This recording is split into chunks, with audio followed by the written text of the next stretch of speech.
எல்லோரும் தேர்தல் களத்தில் தீவிரமாக பம்பரம் போல் சுற்றி சுழன்று பணியாற்றி கொண்டிருக்கிறார்கள். நாம் போராடி கொண்டிருக்கிறோம். நமக்கும் அந்த கடமை இருக்கிறது என்பதிலே யாருக்கும் மாற்று கருத்து இல்லை. ஆனாலும் தேர்தல் ஆணையத்தின் பாஜக அரசின் கோட்டு சதியை மக்களுக்கு அம்பலப்படுத்த வேண்டிய பொறுப்பு அதைவிட மேலானது என்று நம்புவதால் நாம் இந்த ஆர்ப்பாட்டத்தை 2-3 நாட்கள் இடைவெளியிலே அறிவிப்பு செய்து ஒருங்கிணைத்திருக்கிறோம். ஏற்கனவே கூட்டணி கட்சிகளோடு இணைந்து பரவலாக ஆர்ப்பாட்டங்களில் நாம் பங்கேற்றிருக்கிறோம். நமது கண்டனத்தை பதிவு செய்திருக்கிறோம். அது போதும், இனி ஆர்ப்பாட்டம் தேவையில்லை என்று நாம் அமைதியாக இருந்துவிட முடியவில்லை.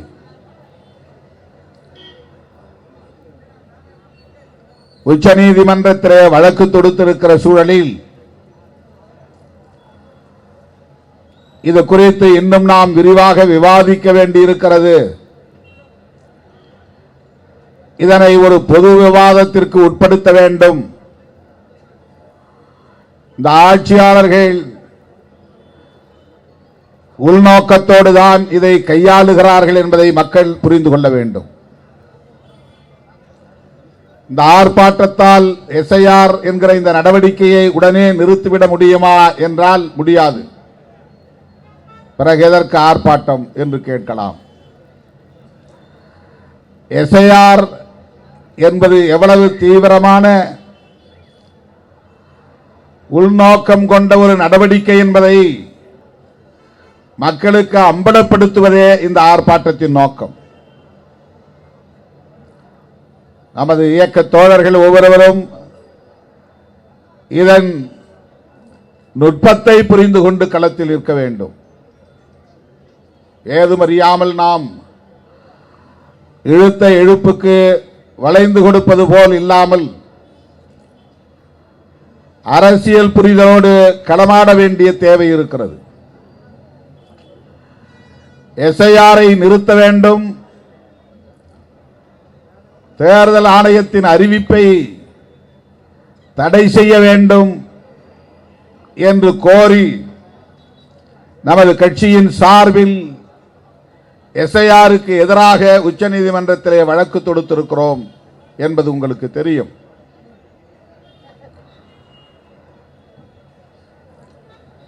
தேர்தல் வரப்போகிறது. வாக்காளர் பட்டியலில் நம் பெயர்கள் எல்லாம் இடம்பெற்றால் தான் வாக்களிக்க முடியும். நம்முடைய வாக்குகளையே பறிகொடுத்து விட்டு நடுத்தெருவில் நிற்க முடியாது. எனவே நாமும் எஸ்ஐஆர் நடவடிக்கையில் இறங்கித்தான் ஆக வேண்டும். இதை மறுக்க முடியாது. அப்படி ஒரு நெருக்கடியை பாஜக அரசு அரசியல் கட்சிகளுக்கு ஏற்படுத்தி இருக்கிறது. தேர்தல் நேரத்திலே இதை அறிவிப்பு செய்தால் இதை எதிர்த்து எதிர்க்கட்சிகள் பெரிதாக ஒன்றும் செய்துவிட முடியாது. கட்டாயம் அவர்கள் விமர்சனங்களை செய்து கொண்டே இந்த நடவடிக்கையில் ஈடுபட்டுத்தான் ஆக வேண்டும், தவிர்க்க முடியாது. ஒரு எஸ்ஐஆர் வேண்டாம் என்று சொல்லுகிற நான் என் பெயரை வாக்காளர் பட்டியலிலே இடம்பெற செய்ய மறுதளிக்க முடியுமா? நான் போய் என் பெயரை பதிவு செய்துதான் ஆக வேண்டும், வேறு வழி இல்லை. எப்படியும் தேர்தல் வந்தே தேரும், தேர்தலில் நான் ஓட்டு போட்டே ஆக வேண்டும்.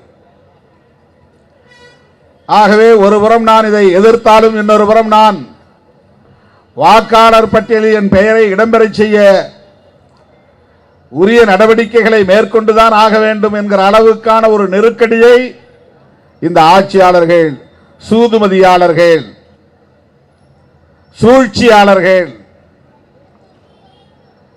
திட்டமிட்டிருக்கிறார்கள். அதுதான் நீங்கள் புரிந்து கொள்ள வேண்டும். இதுவரையில் நாடாண்டவர்களுக்கும் இப்போது நாடாண்டு கொண்டிருக்கிற பாஜகவினருக்கும் மிகப்பெரிய வேறுபாடு இருக்கிறது. இவர்கள் வழக்கமான சராசரியான அரசியல்வாதிகள் இல்லை. மோடி, அமித்ஷா, அவர்களை வழிநடத்தக்கூடிய RSS தலைவர்கள், இவர்கள் வெறுமன தனிநபர்களுக்கான அதிகார வெறியர்களாக இருக்கிறார்கள் என்று கணக்கு போட்டுவிடக் கூடாது.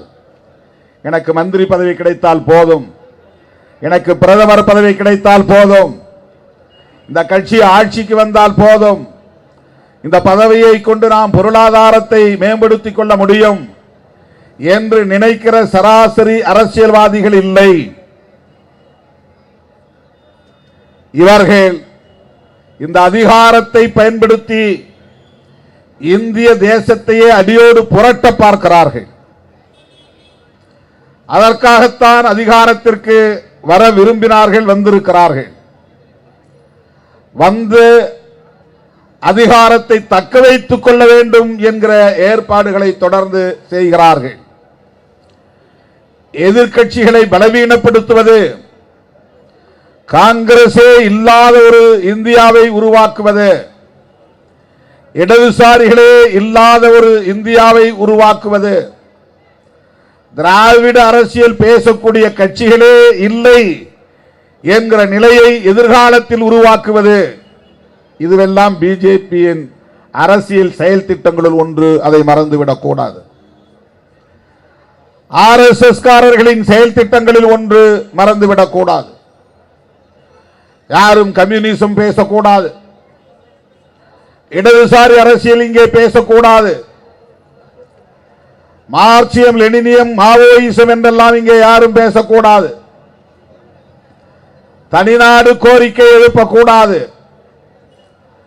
மொழி வழி தேசியவாதம் பேசக்கூடாது, பிராந்திய உணர்வுகளை வளர்க்கக்கூடாது. அப்படிப்பட்ட கட்சிகளை எல்லாம், அமைப்புகளை எல்லாம், குழுக்களை எல்லாம் மெல்ல மெல்ல அழித்தொழிக்க வேண்டும். இந்தியாவில் ஒரே மதம்தான் இருக்க வேண்டும், இந்தியாவில் ஒரே மொழிதான் ஆள வேண்டும், இந்தியாவில் மனு தர்மம் தான் ஆட்சியியல் கோட்பாடாக இருக்க வேண்டும். இவற்றையெல்லாம் நடைமுறைப்படுத்த வேண்டுமானால் ஆயுதம் தாங்கிய புரட்சியை நடத்தி ஆட்சி அதிகாரத்துக்கு வர வேண்டும் என்று கருதாமல், இந்த நாடாளுமன்ற ஜனநாயகத்தை பயன்படுத்தி ஆட்சி அதிகாரத்தை கைப்பற்றி தனிப்பெரும் சக்தியாக வளர்ந்து, ஒற்றை பெரும் சக்தியாக வளர்ந்து, எதிர்ப்பதற்கு யாருமே இல்லை, கண்ணு கட்டிய தூரம் வரையில் என்கிற நிலையை உருவாக்கி அவர்கள் விரும்புகிற இந்தியாவை படைக்க வேண்டும் என்பதுதான் அவர்களின் நோக்கம். ஏதோ எலெக்ஷன் நிக்கணும், எம்எல்ஏ ஆனா போதும் நினைக்கிற சராசரி அரசியல்வாதிகள் கிடையாது. ஏதோ சீட்டு கிடைச்சா போதும், எம்பி ஆனா போதும், மந்திரி ஆனா போதும் என்று நினைக்கிற சராசரி அரசியல்வாதிகள் கிடையாது. பிஜேபியில் இருப்பவர்கள் புரிந்து கொள்ள வேண்டும். சில சில்லறைகள் இருப்பார்கள், அவர்கள் வேறு. அந்த கட்சியிலும் அப்படி உண்டு. ஆனால் வழிநடத்தக்கூடியவர்கள் கொள்கை வகுப்பாளர்கள், கட்சியின் கொள்கை முடிவுகளை எடுப்பவர்கள், தொலைநோக்கு பார்வை உள்ளவர்கள், கோல்வாக்கரின் வெளிவந்தவர்கள், சாவர்கரின் பாசறையில் பயின்றவர்கள், ஹெட்கேவாரின் சிந்தனைகளில் ஊறியவர்கள், மத வெறியர்கள், சாதி வெறியர்கள். காணும் கனவு முற்றிலும் வேறானது.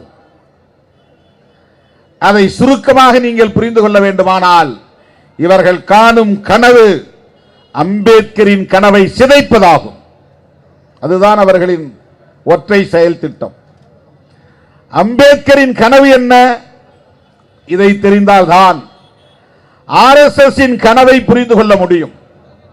அம்பேத்கர் கண்ட கனவு இந்த மண்ணில் சாதிய மதவாத பாகுபாடுகள் கூடாது என்பதாகும். பாலினத்தின் பெயரால் ஆணாதிக்கம் இங்கே மேலோங்க கூடாது என்பதாகும். ஒவ்வொருவருக்கும் வாழ்வாதாரம் பாதுகாக்கப்பட வேண்டும், வாழ்வுரிமைகள் பாதுகாக்கப்பட வேண்டும், அதற்கு சமூக நீதி உறுதிப்படுத்தப்பட வேண்டும். அனைவருக்கும் கல்வி, அனைவருக்கும் அதிகாரம், அனைவருக்கும் வாழ்வாதாரம், அனைவருக்கும் வாழ்வுரிமை, இவற்றையெல்லாம் உறுதிப்படுத்த வேண்டுமானால் சாதியின் பெயரால், மதத்தின் பெயரால் இங்கே நிலைப்படுத்தப்பட்டிருக்கிற பாகுபாடுகளை முற்றாக அழித்தொழிக்க வேண்டும். இதுதான் புரட்சியாளர் அம்பேத்கரின் கனவு. இதுதான் அவருடைய தொலைநோக்கு பார்வை. இதுதான் அவர் விரும்பிய புதிய தேசம் இந்தியா. இப்படிப்பட்ட ஒரு புதிய இந்தியாவை கட்டமைப்பதற்காக கனவு கண்ட புரட்சியாளர் அம்பேத்கர் அவர்கள் அல்லும் பகலும் கண் துஞ்சாமல் அயராது பாடுபட்டு உருவாக்கிய ஒரு மாபெரும் ஆயுதம்தான் இந்திய அரசமைப்பு சட்டம். இந்திய அரசமைப்பு சட்டம் ஒன்றுதான் இன்றைக்கு நம்மை பேச அனுமதிக்கிறது, செயல்பட அனுமதிக்கிறது, உரிமை குரல் எழுப்ப அனுமதிக்கிறது, போராட அனுமதிக்கிறது, எதிர்த்து வாதாட அனுமதிக்கிறது, கட்சிகளை உருவாக்கிக் கொள்ள அனுமதிக்கிறது, சங்கங்களை வைத்துக் கொள்ள அனுமதிக்கிறது, ஜனநாயகத்தை நமக்கு மிக பெரும் ஆயுதமாக தருகிறது, கல்வியை தருகிறது, அதிகாரத்தை தருகிறது, அதிகார பகிர்வை தருகிறது. இவ்வளவையும் தருவது புரட்சியாளர் அம்பேத்கர் அவர்கள் வகுத்தளித்திருக்கிற இந்திய அரசமைப்பு சட்டம் தான். இதுதான் RSS கும்பலுக்கு பிடிக்கவில்லை, இதுதான் சங் பரிவார் அமைப்புகளுக்கு பிடிக்கவில்லை, இதுதான் சாவர்கரின் கும்பலுக்கு பிடிக்கவில்லை.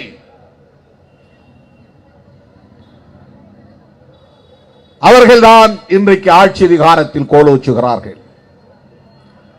அவர்கள்தான் இன்றைக்கு பீகாரிலே அதிகாரத்தை பகிர்ந்து ஆட்சி பீடத்தில் அமர்ந்திருக்கிறார்கள். அவர்கள்தான் தமிழ்நாட்டையும் எப்படியாவது கைப்பற்றிவிட வேண்டும் என்று துடிக்கிறார்கள். அவர்களால் இங்கே காலூன்ற முடியாமல் இருப்பதற்கு திமுக போன்ற திராவிட அரசியல் பேசுகிற கட்சிகள், கம்யூனிசம் பேசுகிற இடதுசாரி கட்சிகள், எல்லாவற்றையும் விட புரட்சியாளர் அம்பேத்கரியம் பேசுகிற விடுதலை சிறுத்தைகள் எதிராக இருக்கிறார்கள் என்பது அவர்களுக்கு தெரியும். தலித்துகளை பயன்படுத்தி ஒவ்வொரு மாநிலத்திற்குள்ளேயும் அவர்கள் மிக இலகுவாக ஊடுருவுகிறார்கள். தலித் அமைப்புகளை, தலித் கட்சிகளை, தலித் தலைவர்களை பயன்படுத்தி அதன் மூலம் ஒவ்வொரு மாநிலத்திற்குள்ளேயும் அவர்கள் வெகுவாக காலூன்றுகிறார்கள், வேரூன்றுகிறார்கள். இந்தியா முழுவதும் ஷெட்யூல் காஸ்ட் என்கிற பெயரிலே இந்த சமூகம் ஓரணியில் திரண்ட வரலாறு புரட்சியாளர் அம்பேத்கரின் சாதனை. அது ஷெட்யூல் காஸ்ட் பெடரேஷன், அதை உருவாக்கியவர் புரட்சியாளர் அம்பேத்கர். அகில இந்திய அளவில் ஒடுக்கப்பட்ட இந்த மக்களை ஓரணியில் திரட்டுவதற்கான அனைத்து அடித்தளங்களையும் அமைத்தவர். அதனால் அகில இந்திய அளவில் இந்த மக்கள் ஒரே அடையாளத்தோடு அணிதிரள ஒரு ஏதுவான சூழல் இந்திய அரசியல் சமூக கட்டமைப்பில் உருவானது, அரசியல் கட்டமைப்பில் உருவானது. ஆனால் RSS செய்த சூழ்ச்சி, பாஜக செய்த சூழ்ச்சி, ஒவ்வொரு மாநிலத்திற்குள்ளேயும் இந்த சமூகங்களை தனித்தனி அடையாளங்களாக சிதறடித்து விட்டார்கள். நீ வேறு, அவன் வேறு, உன் வரலாறு வேறு, அவன் வரலாறு வேறு, உனக்கும் அவனுக்கும் பட்டியலில் இணைந்திருப்பதனால் எப்படி சொந்தம் உண்டாகிவிட முடியும், உனக்கு எப்படி அவன் தலைவனாக இருக்க முடியும், அவன் சாதி என்ன? இவன் எப்படி தலைவனாக இருக்க முடியும், இவன் சாதி என்ன என்கிற அரசியலை கூர்மைப்படுத்தியது பிஜேபி ஆர்எஸ்எஸ். எல்லா மாநிலங்களிலும் இது நிகழ்ந்தது. தமிழ்நாட்டிலே 2000க்கு முன்பு வளர்ச்சி பெற தொடங்கிய பல அமைப்புகள், விடுதலை சிறுத்தைகள் போன்ற அமைப்புகள் ஒரே மேடையில் தலித்துகள் என்கிற பெயரால் அல்லது பட்டியல் சமூகம் என்கிற பெயரால் அல்லது ஷெட்யூல்டு இனம் என்கிற பெயரால் நிற்கிற சூழல் இருந்தது. ஆனால் இன்றைக்கு என்ன நிலை? தனித்தனி குழுக்களாக இன்றைக்கு சிதறடித்திருக்கிறார்கள். இதன் மூலம் தமிழ்நாட்டுக்குள்ளும் ஊடுருவி இருக்கிறது ஆர்எஸ்எஸ் பிஜேபி. வேர் பிடிக்க தொடங்கி இருக்கிறது.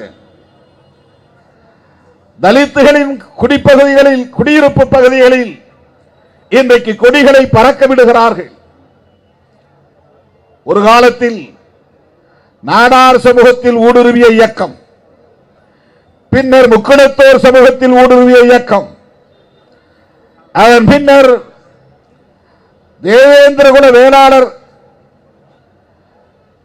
அருந்ததியர் என்று தலித் சமூகத்திற்குள்ளே ஊடுருவிய இயக்கம், கொங்கு வேளாளர் சமூகத்தில் ஊடுருவிய இயக்கம், எவ்வளவு முயற்சி எடுத்தும் ஆதி திராவிடர் வன்னியர் சமூகத்திற்குள்ளே அவர்களால் விரும்பியபடி ஊடுருவ முடியவில்லை. போராடி கொண்டிருக்கிறார்கள். அதற்கு மிகப்பெரிய தடுப்பு அரண்களாக இருப்பது வன்னியர் சமூகத்திற்கென்று வளர்ந்திருக்கிற ஒரு அரசியல் இயக்கமாக உள்ள பாட்டாளி மக்கள் கட்சி. ஆனால் அவர்களும் பாஜகவோடு இன்றைக்கு உறவாடுகிறார்கள். தேர்தல் உறவை தொடர்ந்து வைத்திருக்கிறார்கள். அங்கேயும் அந்த ஊடுருவல் கூடிக்கொண்டே போகிறது. ஆனால் விடுதலை சிறுத்தைகள் கட்சி மிகப்பெரிய தடுப்பு அரணாக இன்றைக்கு தமிழகத்திலே விளங்குகிறது. பிஜேபி ஆர்எஸ்எஸ் வகுக்கிற சதி திட்டங்களை முறியடிக்கிறது. அதிலே ஒன்றுதான் இந்த ஆர்ப்பாட்டம். அவர்களின் முகத்திரையை கிழிக்கிற ஒரு அரசியல் நடவடிக்கை இது.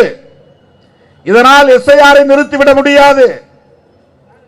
ஆனால் அவர்களின் சதியை முறியடிக்க முடியும். மக்களை அரசியல் படுத்துவதன் மூலம் தமிழ்நாட்டில் அவர்கள் ஊடுருவதை தடுக்க வேண்டும்.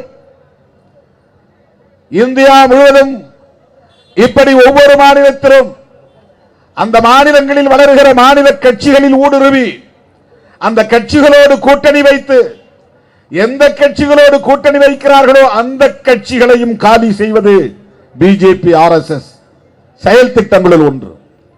இதையெல்லாம் கருத்தில் கொண்டுதான் அதிமுகவின் மீது உள்ள நன்மதிப்பின் காரணமாக சில நேரங்களில் நாம் அதிமுகவுக்கு ஆதரவான சில கருத்துக்களை நாம் பதிவு செய்தோம். ஆனால் அவர்கள் அதை புரிந்து கொள்ளவில்லை. புரிந்து கொண்டாலும் அதை ஏற்க அவர்களுக்கு மனம் இசையவில்லை.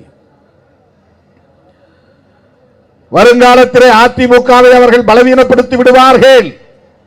பாஜகவின் செயல் திட்டங்களில் அதுதான் மிக முதன்மையானது. எந்த கட்சியோடு கூட்டணி சேருகிறார்களோ அந்த கட்சியை. இப்போது இங்கு எல்லோரும் பேசுகிறார்கள். சிராக் பாஸ்வான் இத்தனை இடங்களில் போட்டியிட்டார், அத்தனை இடங்களில் வெற்றி பெற்றார், எவ்வளவு பெரிய அதிகார பகிர்வு. திருமாவளவனுக்கு அப்படியெல்லாம் அரசியல் செய்ய தெரியவில்லை என்றெல்லாம் சமூக ஊடகங்களில் எழுதுகிறார்கள். தோழர்களே, அவர் நமக்கு அறிமுகமான ஒரு இளைஞர் தான், இளைய தலைவர் தான். ராம்விலாஸ் பாஸ்வான் அவர்களை சந்திக்கிற போதெல்லாம் நம்மிடத்திலே அவரை அறிமுகப்படுத்திய காலங்கள் உண்டு. அப்போது அவர் அரசியலுக்கு வரவில்லை, திரைப்படத்தில் கதாநாயகராக நடித்துக் கொண்டிருந்தார். இன்றைக்கு பாஸ்வான் அவர்கள் இல்லை, அவருடைய மகன் அந்த கட்சியை பொறுப்பேற்று நடத்துகிறார். பிஜேபி கூட்டணியில் 25 இடங்களுக்கு மேலாக பெற்று போட்டியிட்டார். 30 இடங்கள் என்று கருதுகிறேன். 29 இடங்கள். இன்னைக்கு நிறைய இடங்களில் வெற்றி பெற்றிருக்கிறார். கிட்டத்தட்ட 19-20 இடங்களில் வெற்றி பெற்றிருக்கிறார். அதிலே 4 பேர் தான் தலித் வேட்பாளர்கள் வெற்றி பெற்றிருக்கிறார்கள் என்ற செய்தி வெளியாகி இருக்கிறது. மற்றவர்கள் எல்லாம் பாஜக, RSS வழிமொழிந்த அவர்களின் ஆதரவு பெற்ற இந்த கட்சியில் சீட்டு வாங்கி நின்ற நபர்கள். நாளைக்கு பீகாரில் ஒரு வேறு முடிவை பிஜேபி எடுத்து நிதிஷ்குமாரை விரட்டுகிற நிலையை கையாண்டால் இந்த உறுப்பினர்கள் எல்லாம் பிஜேபிக்கு ஆதரவாக தான் நிற்பார்கள். இதுவெல்லாம் பிஜேபியின் செயல் திட்டங்களில் ஒன்று, RSS செயல் திட்டங்களில் ஒன்று. எப்படி அவர்கள் ஊடுருவுகிறார்கள் என்பதற்கு சொல்லுகிறேன். கூட்டணி கட்சிக்குள்ளேயே அவர்களின் நபர்கள், அவர்களின் ஆட்களை ஊடுருவ செய்கிறார்கள். இது வெறும் யூகம் இல்லை, இது ஒரு ஆய்வில் சொல்லப்பட்டிருக்கிற செய்தி. நான் குறைத்து அவரை மதிப்பிடவில்லை. எப்படி இவர்கள் ஒவ்வொரு இயக்கத்தையும் ஊடுருவி தாக்குதல் நடத்துகிறார்கள் என்பதற்கு இது ஒரு சான்று.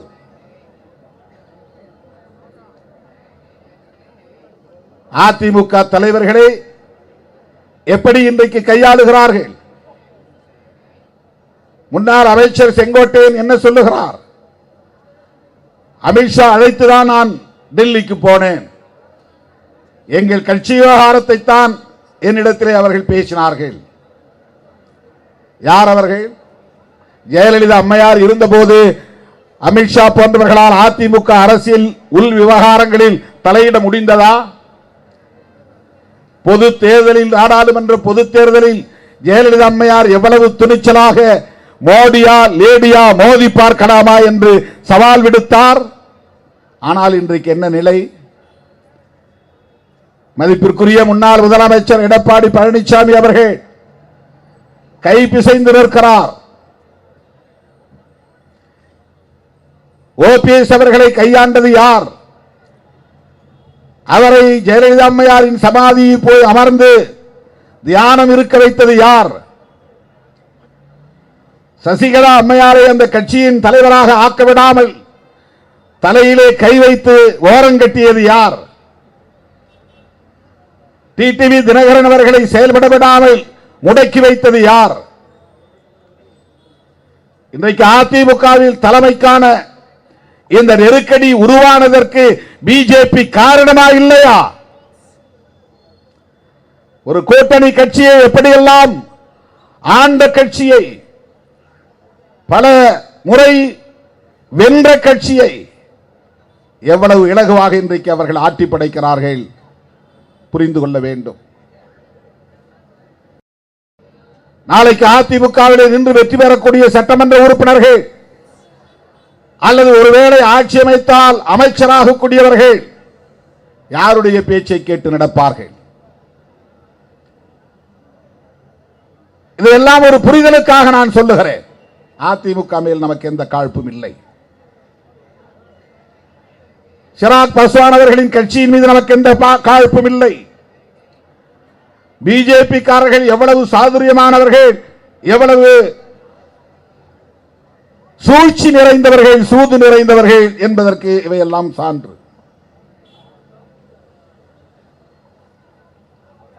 திராவிட அரசியலை எதிர்க்கிறார்கள் என்பதற்காக மட்டும் நாம் பிஜேபி RSS எதிர்க்கிறோம் என்று பலர் எண்ணுகிறார்கள்.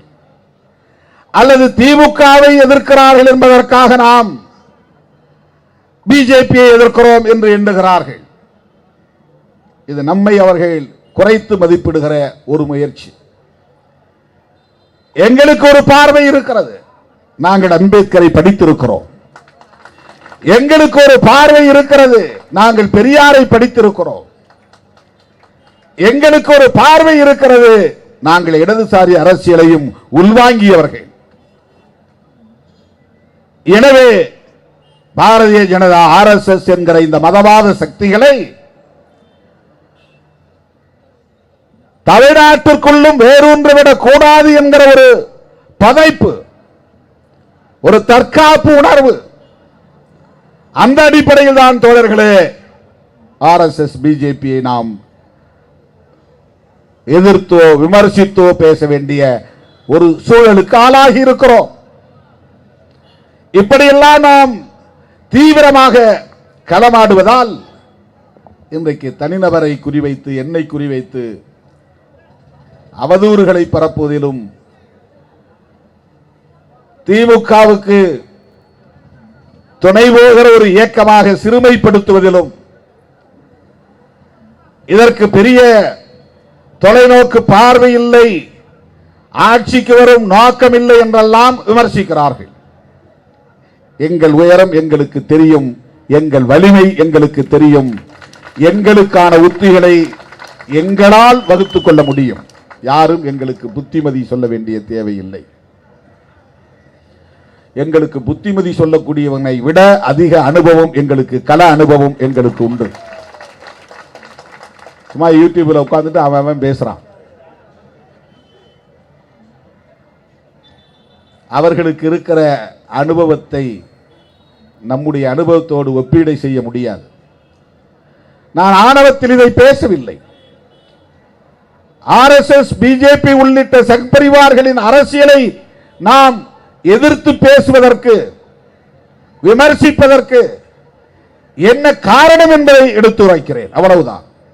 அருமை தோழர்களே, இந்த SIR என்பது புதிதாக அறிமுகப்படுத்தப்பட்டிருக்கிறதா என்றால் இல்லை, ஏற்கனவே நடைமுறைப்படுத்தப்பட்டிருக்கிறது என்பது இப்போது ஆய்வுகளில் நமக்கு தெரிய வருகிறது. 2002ஆம் ஆண்டு என்கிற ஒரு எல்லையை அவர்கள் நிர்ணயம் செய்திருக்கிறார்கள், தீர்மானித்திருக்கிறார்கள். 2002ஆம் ஆண்டு ஓட்டர் லிஸ்ட், வாக்காளர் பட்டியலில் உன் பெயர் இடம்பெற்றிருக்கிறதா, பாகம் எண் என்ன, வரிசை எண் என்ன, உன் பெயரும் தந்தை பெயரும் என்ன, இவையெல்லாம் நீ சரியாக அதிலிருந்து எடுத்து கையாண்டால் நீ குடிமகன் தானா என்பதற்குரிய ஆவணத்தை காட்ட தேவையில்லை என்கிறது. இதற்கு முன்பு இப்படி ஒரு ஆவணம் நடைமுறைக்கு வந்ததா என்றால் இல்லை. ஏற்கனவே SIR நடந்திருக்கிறது. ஆனால் இந்த ஃபார்ம், இந்த விண்ணப்ப படிவம் இப்படி BLO என்கிற அதிகாரிகளை கொண்டு வீடு வீடாக சென்று ஒவ்வொருவருக்கும் வழங்க பெற்று அதை பூர்த்தி செய்து அவர்களே அதை பதிவேற்றம் செய்து வாக்காளர் பட்டியலில் உங்கள் பெயரை பதிவேற்றம் செய்து விட்டோம் என்று உறுதிப்படுத்துகிற நிலை கடந்த காலங்களில் இருந்ததா என்றால் இல்லை.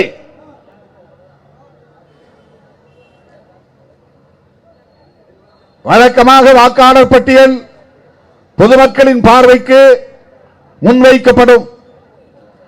அங்கீகாரம் பெற்ற கட்சிகளுக்கு இலவசமாக பட்டியல் வழங்கப்படும். அங்கீகாரம் பெறாமல் பதிவு செய்யப்பட்ட கட்சிகள் அப்படி அந்த பட்டியலை வாங்க முடியாது. ஒரு காலத்தில் அப்படி இருந்தது.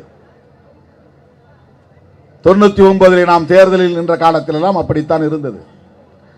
ஆனால் இப்போது பதிவு பெற்ற கட்சிகளும் அந்த பட்டியலை பதிவிறக்கம் செய்து எடுத்துக்கொள்ள முடியும். எல்லோருக்குமான பட்டியலாக இன்றைக்கு அது பொது வெளியில் கிடக்கிறது, ஆன்லைனில் கிடக்கிறது, எடுத்துக்கொள்ள முடியும். நீயே போய் பார்த்து உன் பெயர் இடம்பெற்றிருக்கிறதா இல்லையா என்று சரி செய்ய முடியும். இல்லை என்றால் சேர்க்க முடியும், இருக்கிறது என்றால் பிழை இல்லாமல் இருக்கிறதா என்று சரிபார்க்க முடியும், பிழை இருந்தால் திருத்திக் கொள்ள முடியும். இவற்றுக்கெல்லாம் தனித்தனி விண்ணப்பங்கள், ஃபார்ம் 6, ஃபார்ம் 7 என்றெல்லாம் தனியே அவர்கள் கொடுக்கிறார்கள். இதெல்லாம் கடந்த காலங்களில் இருந்த நடைமுறை. அதெல்லாம் நம்ம கண்டுகிறது இல்லை. பெரிய கட்சிகள், ரெகக்னைஸ்டு பொலிட்டிக்கல் பார்ட்டிஸ், அவங்களுக்கு ஓட்டு வேணுங்கிற ஒரு கட்டாயத்தில் எல்லாருடைய பெயர்களையும் அவங்களே சரி செய்து அவங்களே வாக்காளர் பட்டியலை சீர் செய்து விடுவார்கள். இப்படித்தான் கடந்த காலங்களில் நடந்தது. நாமெல்லாம் யாரும் போய் நிக்கல, எந்த ஃபார்மும் நாம வாங்கல. இப்ப என்ன ஆகி இருக்கிறது என்றால், தேர்தல் ஆணையம் அக்டோபர் 27ஆம் தேதி ஒரு அறிவிப்பை செய்தது. என்னவென்றால், இந்தியாவில் இருக்கிற அல்லது தேர்தல் நடக்கிற மாநிலங்களில் உள்ள, தமிழ்நாட்டில் இருக்கிற ஏற்கனவே வாக்காளர் பட்டியலில் இருக்கிற 6.5 கோடி வாக்காளர்களும் வாக்காளர்கள் இல்லை என்று அறிவித்து விட்டது. நீங்கெல்லாம் வாக்காளர்கள் கிடையாது. ஒரே ஆர்டர்ல போட்டான். நான் வேளச்சேரி தீர்மானம் பண்ணும்போது நீங்க யாரும் இனிமேல் பொறுப்பில் கிடையாதுன்னு அறிவிச்சேன். புதுசாக விண்ணப்பம் கொடுங்க, நீங்க யாரா இருந்தாலும். பொதுச் செயலாளருக்கு வேணுமா, தலைவருக்கு வேணுமா? நானே தலைவருக்கு பணம் கட்டி விண்ணப்பம் கொடுத்தேன். கட்சியில் தலைவர் பதவிக்கு நான் 2000 ரூபா டிடி எடுத்து, கட்சிக்கு டிடி எடுத்து, தமிழ் மண்ணுக்கு 1500 ரூபாய் டிடி எடுத்து விண்ணப்பத்தோடு இணைச்சு அந்த குழுவோட ஒப்படைச்சேன். எல்லா பொறுப்பையும் காலி செய்தோம் வேளச்சேரி தீர்மானத்தில். அந்த மாதிரி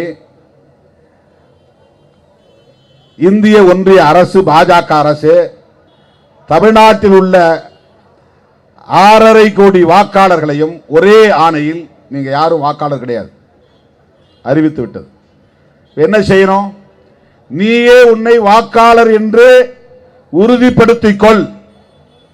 அதற்கு நாங்க BLO என்று பூத் லெவல் ஆபீசரை போட்டிருக்கிறோம். அவங்க உனக்கு கொண்டாந்து ஒரு விண்ணப்பத்தை கொடுப்பார்கள். அந்த விண்ணப்பத்தில் உன் பெயரை எழுது, தந்தை பெயரோ தாய் பெயரோ எழுது, உடைய முகவரியை எழுது, உடைய ஆதார் எண்ணை எழுது. இதெல்லாம் எழுதிட்ட. ரைட். 2002 நீ ஓட்டு போட்டியா? அப்ப ஓட்டர் லிஸ்ட்ல உன் பேர் இருக்கா? அதை பதிவு பண்ணு. இல்ல இப்பதான் நான் புதுசா வாக்காளர் பதிவு பண்ண போறேன். ரைட். அப்ப 2002 தேவையில்லை. வேற என்ன தேவை?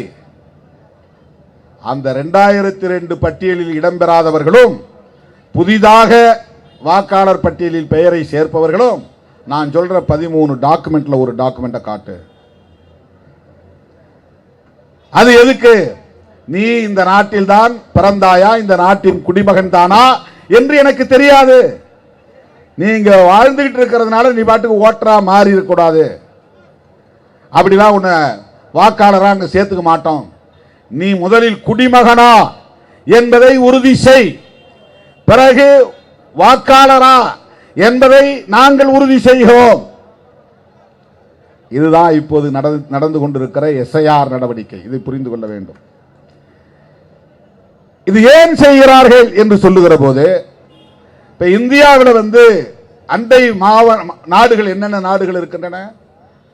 மேல ரஷ்யா இருக்கு, சீனா இருக்கு, இந்த பக்கம் பங்களாதேஷ் இருக்கு, இன்னொரு பக்கம் பர்மா இருக்கு, இந்த பக்கம் பாகிஸ்தான் இருக்கு, அதை ஒட்டி ஆப்கானிஸ்தான் இருக்கு, இந்த பக்கம் இலங்கை இருக்கு.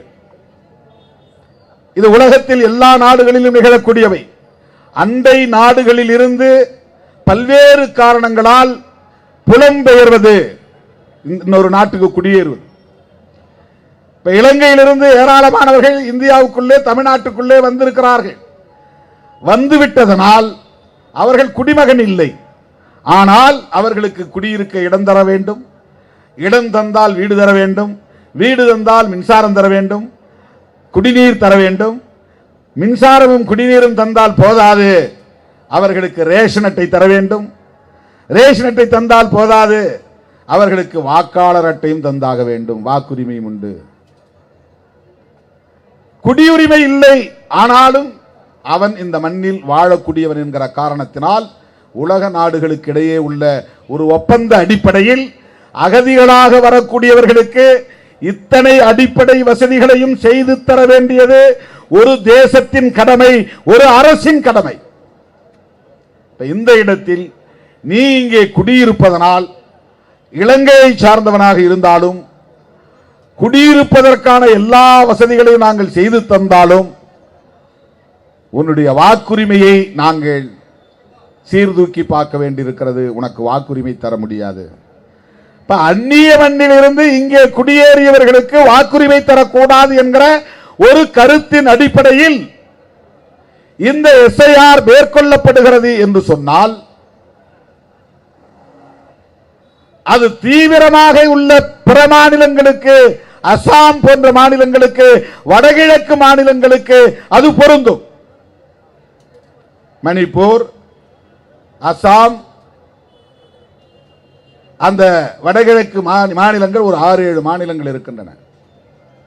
அந்த மாநிலங்களில் பர்மாவில் இருந்தும் பங்களாதேஷ் என்கிற வங்கதேசத்தில் இருந்தும் ஏராளமானவர்கள் பல்வேறு காரணங்களால் குடியேறுகிறார்கள்.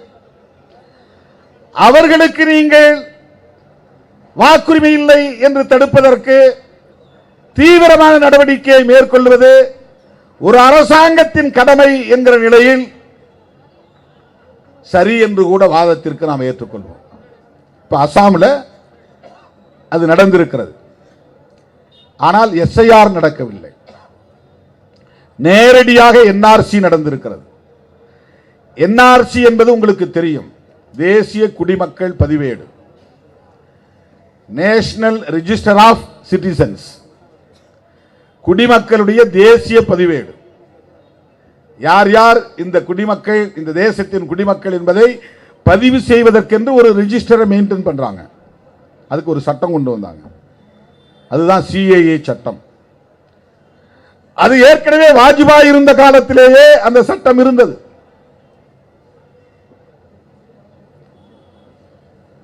அப்படி ஒரு குடியுரிமை திருத்த சட்டம் கொண்டு வந்தார்கள். ஆனால் அப்போது இந்த எஸ்ஐஆர் இவ்வளவு கடுமையாக இல்லை. தேர்தல் ஆணையத்தை அவர்கள் பயன்படுத்தவில்லை.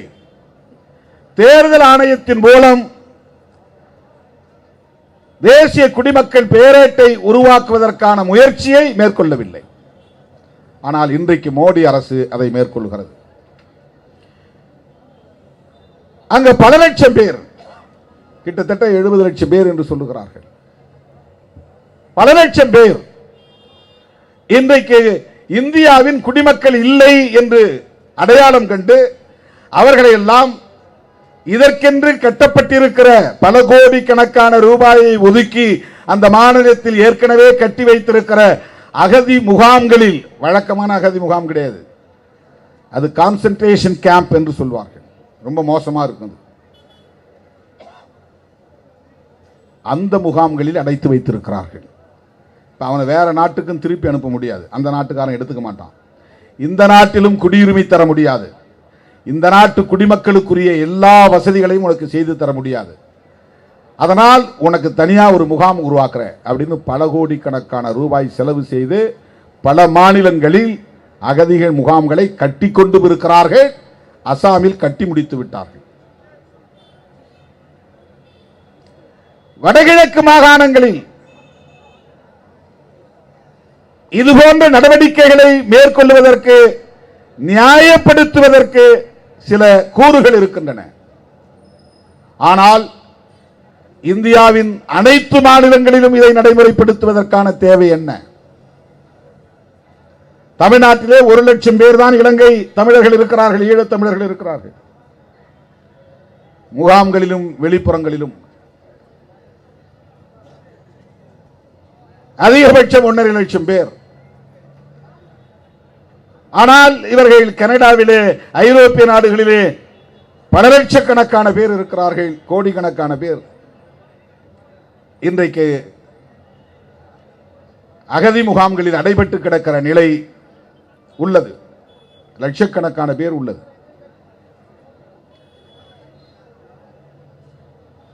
அந்நிய தேசத்திலிருந்து இந்தியாவிற்கு குடியேறியவர்களை அப்புறப்படுத்துவது, அகதி முகாம்களை நடத்துவது என்கிற காரணத்திற்காக எஸ்ஐஆரை நடைமுறைப்படுத்துகிறோம் என்று சொல்லுகிற இவர்கள் அப்படி தீவிரமாக அந்நிய தேசங்களில் இருந்து குடியேறிய மாநிலங்களில், ஒரு சில மாநிலங்களில் மட்டுமே அதை நடைமுறைப்படுத்த வேண்டும், நேரடியாக என்ஆர்சியை பயன்படுத்த வேண்டும் என்ற குரல் ஒருபுறம் இருக்கிறது.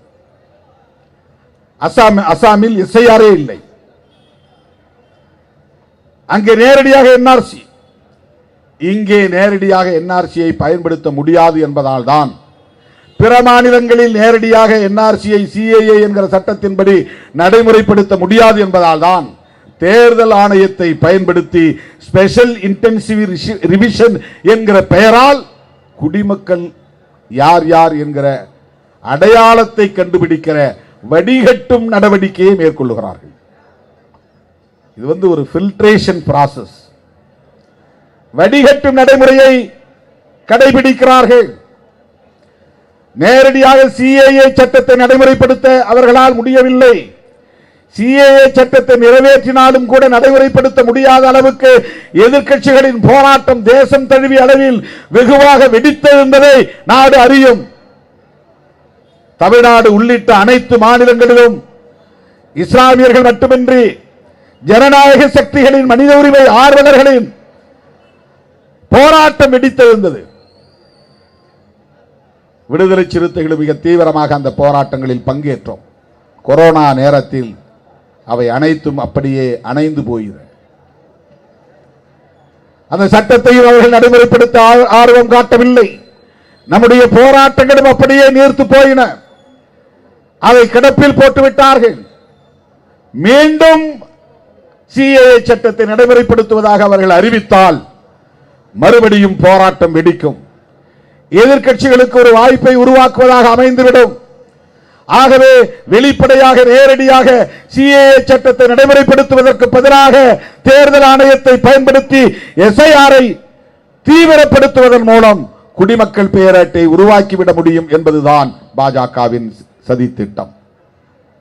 இதை உணர்ந்த காரணத்தினால் விடுதலை சிறுத்தைகள் இதை தீவிரமாக எதிர்க்கிறோம், கண்டிக்கிறோம்.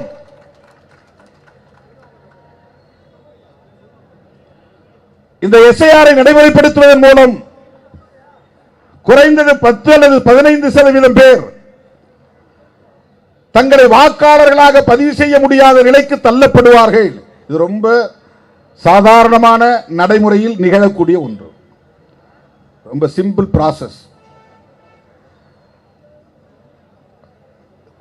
எல்லோராலும் போய் 100% வாக்காளர்களாக பதிவு செய்ய முடியாது. எப்படியும் ஒரு 10%, 15% பேர்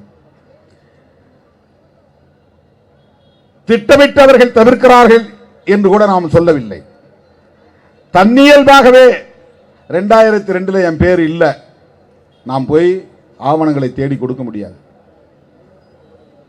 2002 வாக்காளர் பட்டியலில் பேர் இருந்தாலும் அதில் என்னால் சேர்த்துக்கொள்ள முடியாது. நான் எங்கேயே இருப்பேன், சண்டிகாரில் வேலை செய்வேன், பாம்பேயில் இருப்பேன், கர்நாடகாவில் இருப்பேன், அங்கேயே குடிபெயர்ந்து போயிட்டேன், இங்கே வந்து என் பேரை பதிவு செய்ய முடியாது. இப்படி ஒரு 10% பேர் பெயர்களை பதிவு செய்ய முடியாமல் போனால் கிட்டத்தட்ட 65 லட்சம் பேர் வாக்குரிமையை இழக்க நேரிடும். 15% பேர் என்று சொன்னால் கிட்டத்தட்ட 1 கோடி பேர் வாக்குரிமையை பறிகொடுக்க நேரும். இவர்களில் யார் பெரும்பாலும் இருப்பார்கள்? சாதாரண மக்கள், ஏழை எளிய தலித்துகள், ஏழை எளிய சிறுபான்மை மக்கள், ஏழை எளிய அனைத்து தரப்புகளை சார்ந்த மக்கள், உழைக்கிற மக்கள், புலம்பெயர்ந்த மக்கள், இங்கிருந்து புலம்பெயர்ந்தவர்கள் அல்லது அங்கிருந்து புலம்பெயர்ந்தவர்கள், வேறு மாநிலங்களில் இருந்து இங்கே வந்து தங்கியிருப்பவர்கள். ஆக இவ்வளவு பேர் வாக்குகளை பறிகொடுத்தால், வாக்குரிமைகளை பறிகொடுத்தால்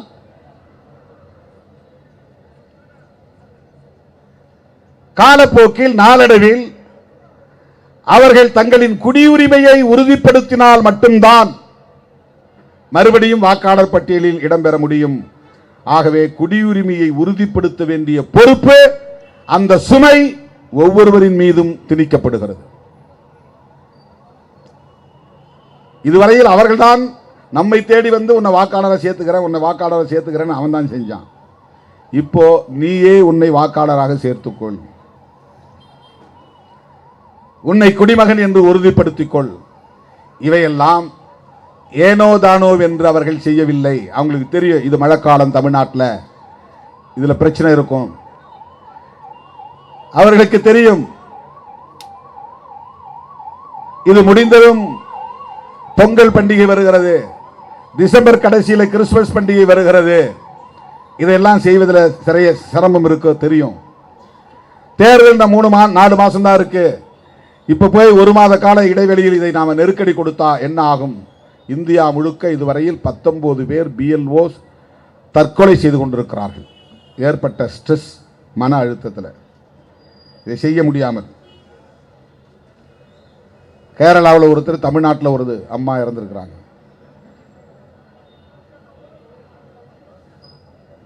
இந்த அழுத்தம் இருந்தாலும், பலர் தற்கொலை செய்து கொண்டாலும், நெருக்கடிகள் இருந்தாலும், எதிர்க்கட்சிகள் விமர்சனம் செய்தாலும், தங்களுக்கே வாக்களிக்கக்கூடிய பிஜேபி ஆதரவாளர்களுடைய வாக்குரிமைகள் பறிபோனாலும் அவர்களுடைய இறுதி இலக்கு குடிமக்கள் தேசிய பேரேட்டை உருவாக்குவது. அதான் அவருடைய அல்டிமேட் எய்ம். அதுதான் அவருடைய அல்டிமேட் எய்ம். அது அவர்களின் அடுத்த அஜெண்டாவுக்கு பயன்படும். அவர்கள் விரும்புகிற இந்தியாவை கட்டமைக்க புதிய செயல் திட்டத்தை தீவிரப்படுத்த முடியும். இவர்களுக்கான வாக்காளர்களை மட்டுமே தக்க வைத்துக் கொண்டு தேர்தல் தில்லுமுள்ளுகளை தேர்தல் ஆணையத்தின் மூலம் செய்து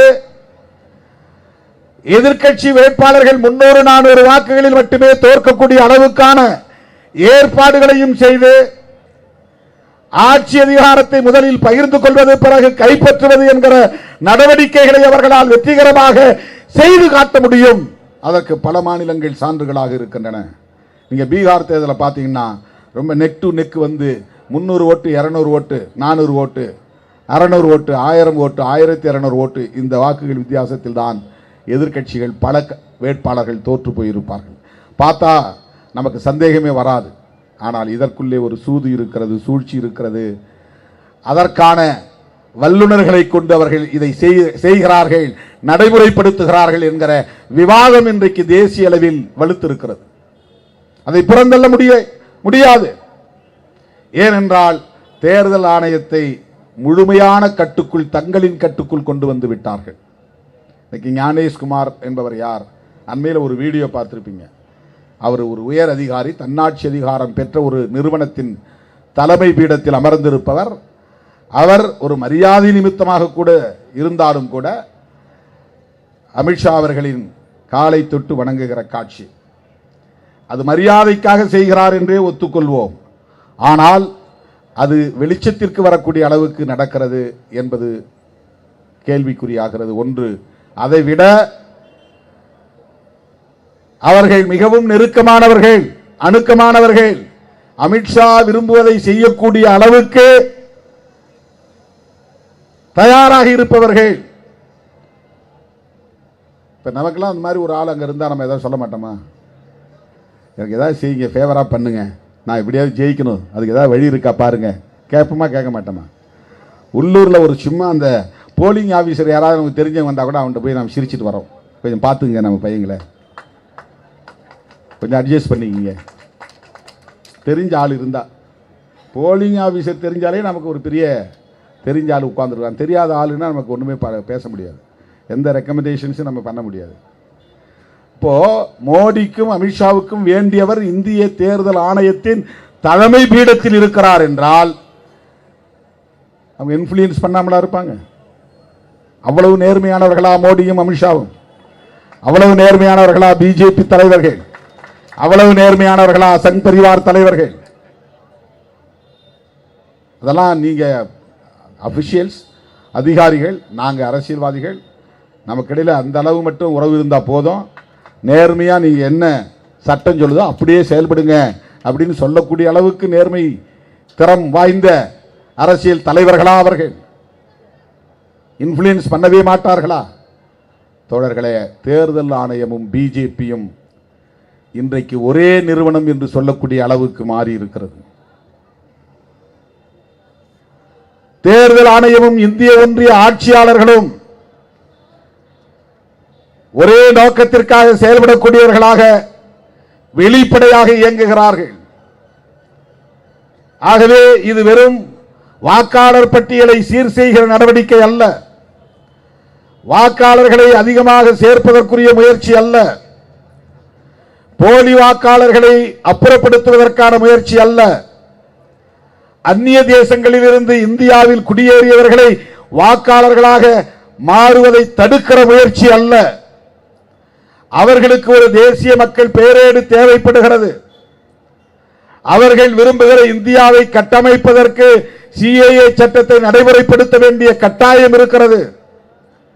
புரட்சியாளர் அம்பேத்கர் அவர்கள் கண்ட கனவை சிதைத்துவிட்டு மனுவின் கனவை நனவாக்குவது அவர்களின் இறுதி லட்சியம்.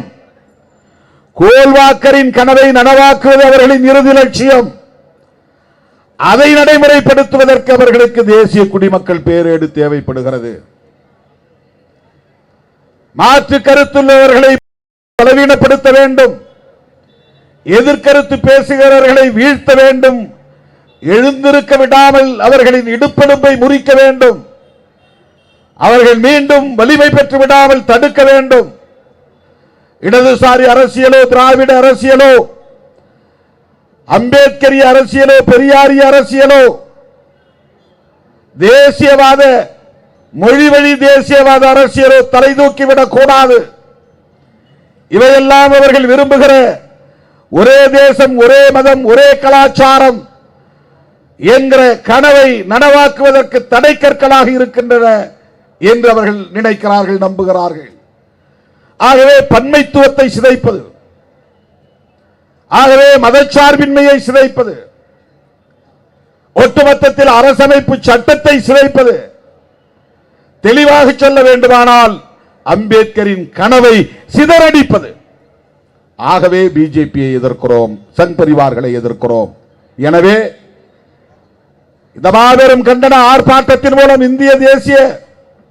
இந்திய தேர்தல் ஆணையத்திற்கு நாங்கள் விடுக்கிற வேண்டுகோள், எஸ்ஐஆரை நிறுத்துங்கள், கைவிடுங்கள், வழக்கமான சம்மரி ரிவிஷன் என்கிற முறையை நடைமுறைப்படுத்துங்கள். பாஜகவோடு கூட்டு சேர்ந்து செய்கிற சதி முயற்சியை முற்றாக கைவிடுங்கள். இதுதான் விடுதலை சிறுத்தைகளின் வேண்டுகோள். இதை மக்களை திரட்டி போராடி தடுப்பதற்குரிய கால அவகாசம் இல்லை. அதனால் நீதிமன்றத்தை நாடியிருக்கிறோம். உச்ச நீதிமன்றத்தில் இவர்களுக்கு எதிரான மாற்று கருத்துள்ளவர்களும் இப்போது ஒவ்வொருவராக வெளியேறிக் கொண்டிருக்கிறார்கள். அவர்களுக்கானவர்கள் அங்கேயும் வந்து அமர்ந்து கொண்டார்கள். அந்த நிறுவனத்தையும் தங்களால் கையாள முடியும் என்கிற அளவுக்கு இன்றைக்கு வலிமை பெற்றிருக்கிறார்கள். விரும்பும் தீர்ப்பை எழுதி வாங்கிக் கொள்ள முடியும் என்கிற அளவுக்கு அவர்கள் வலிமை பெற்றிருக்கிறார்கள் என்பதற்கு அயோத்தி தீர்ப்பு ஒரு சான்று. அவர்கள் விரும்பும்படி தீர்ப்பு அங்கே வரையப்பட்டது, வணையப்பட்டது, எழுதப்பட்டது. இதை யாரும் மறுக்க முடியாது. இப்படிப்பட்ட இந்த சூழலில் தான் விடுதலை சிறுத்தைகள் கட்சி ஒரு மாநிலத்தில் இயங்குகிற சிறிய கட்சி தான் என்றாலும் தேசிய பார்வை கொண்ட கட்சி, தேசிய பொறுப்புள்ள கட்சி, புரட்சியாளர் அம்பேத்கரின் வழித்தோன்றர்களால் இன்றைக்கு வரவேற்கப்படுகிற, பாராட்டப்படுகிற, தேசிய அளவில் உள்வாங்கப்படுகிற ஒரு பேரியக்கம். எனவே அவர்களின் கூட்டுச்சதியை அம்பலப்படுத்துவோம், புரட்சியாளர் அம்பேத்கரின் கனவை நனவாக்க உறுதியேற்போம் என்பதை சொல்லி, உங்கள் மைண்ட் வாய்ஸ் எனக்கு கேட்கிறது. நீங்கள் ஆர்ப்பாட்டத்திற்கு வந்திருக்கிறீர்கள் என்பதை விட அறிவிப்பை ஆவலோடு எதிர்பார்த்து வந்திருக்கிறீர்கள் என்பதை நான் அறிவேன். தோழர்களே, ஒரு மாத காலமாக எனது இடது கண்ணில் ஏற்பட்ட கடுமையான பாதிப்பையும் பொருட்படுத்தாமல் 22,000 விண்ணப்பங்கள் நீங்கள் செய்திருக்கிறீர்கள். அவற்றில் 10% தான் இன்றைக்கு நான் பார்வையிட்டிருக்கிறேன். ஆனாலும் விரைவில் முதல் கட்ட அறிவிப்பு வெளியாகும் என்பதை சொல்லி, எப்போதும் போல் நான் எடுக்கிற முடிவுக்கு உங்களுடைய முழுமையான ஒத்துழைப்பு தேவை, உங்களின் உடன்பரப்பு என்கிற அந்த உரிமையோடு கேட்டு என் அழைப்பை ஏற்று இங்கே வருகை தந்த உங்கள் அனைவருக்கும் என்னுடைய நெஞ்சார்ந்த நன்றியை தெரிவித்து 27ஆம் தேதி ஆவடி மாநகரத்தில் நடைபெறுகிற மாவீரர் நாள் நிகழ்ச்சியிலும் பங்கேற்றதை சிறப்பிக்க வேண்டும் என கேட்டு முடிக்கிறேன். நன்றி, வணக்கம்.